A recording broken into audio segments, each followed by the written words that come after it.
लगातार जो है मामले बढ़ रहे हैं, किस तरीके से इसको देखते हैं? आतंकवाद में जिस तरह सरकार प्रहार कर दिया उसको देश में आतंकवाद की जन्मदाता कांग्रेस पार्टी है। पहले इसने धर्म के आधार पर देश का बंटवारा कराया। हालांकि महात्मा गांधी जी ने कहा था नवाखली में कि देश का बंटवारा मेरी लाश पर हो, लेकिन फिर भी कांग्रेस ने देश का बंटवारा करवाया और लगभग 10 लाख लोगों का कत्ल हुआ, उसमें करोड़ों लोगों का पलायन हुआ।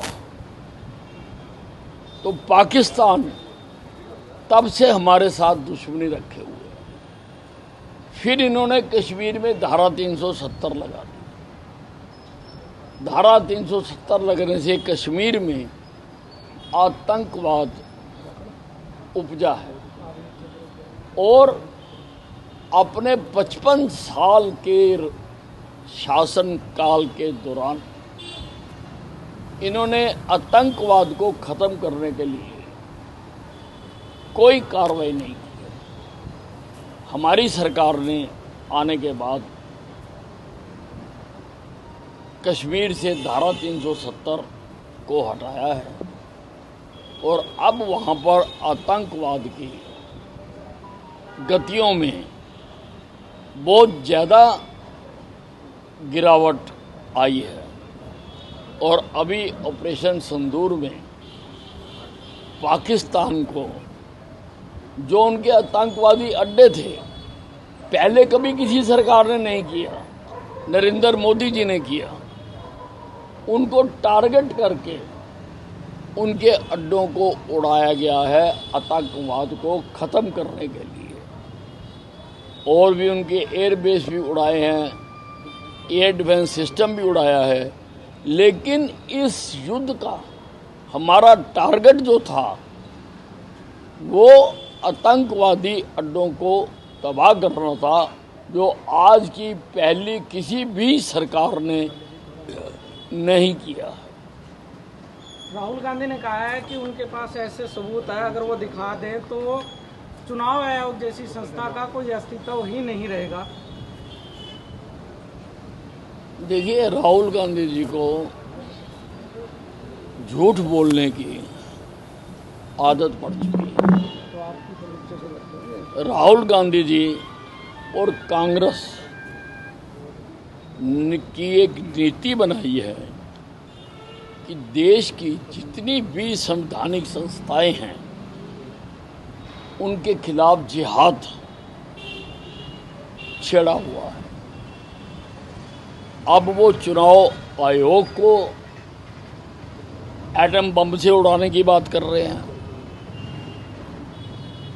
पहले ईडी को, सीडी को, सीबीआई को, अदालतों को लगातार ये इनके साथ बोल रहे हैं। ये जो संवैधानिक संस्थाएं हैं ये हमारे प्रजातंत्र के स्तंभ हैं। ये प्रजातंत्र के स्तंभ को गिराकर देश में तानाशाही लाना चाहते हैं और कांग्रेस के डीएनए में तानाशाही है। इंदिरा गांधी ने इमरजेंसी लगाकर 1975 में दिखा दिया कि कांग्रेस क्या है। सारों के मौलिक अधिकार खत्म कर दिए, प्रेस के ऊपर सेंसरशिप लगा दी, विरोधी पार्टियों के लगभग 1.5 लाख लोगों को जेल में डाल दिया। ये है कांग्रेस का डीएनए। और वो डीएनए जो होता है वो पुष्ट दर पुष्ट चलता है। जो इंदिरा गांधी का डीएनए था वो राजीव गांधी में आया, जो राजीव गांधी का डीएनए था वो राहुल गांधी में आया। इस परिवार के डीएनए में तानाशाही है। लेकिन ये देश जिन्होंने अंग्रेज जिसका शासन में कभी सूरज डूबता नहीं था, इस देश की जनता ने उनको पराजित करके यहाँ पर प्रजातंत्र स्थापित किया है और प्रजातंत्र की रक्षा के लिए भारतीय जनता पार्टी अपनी जान लगा देगी।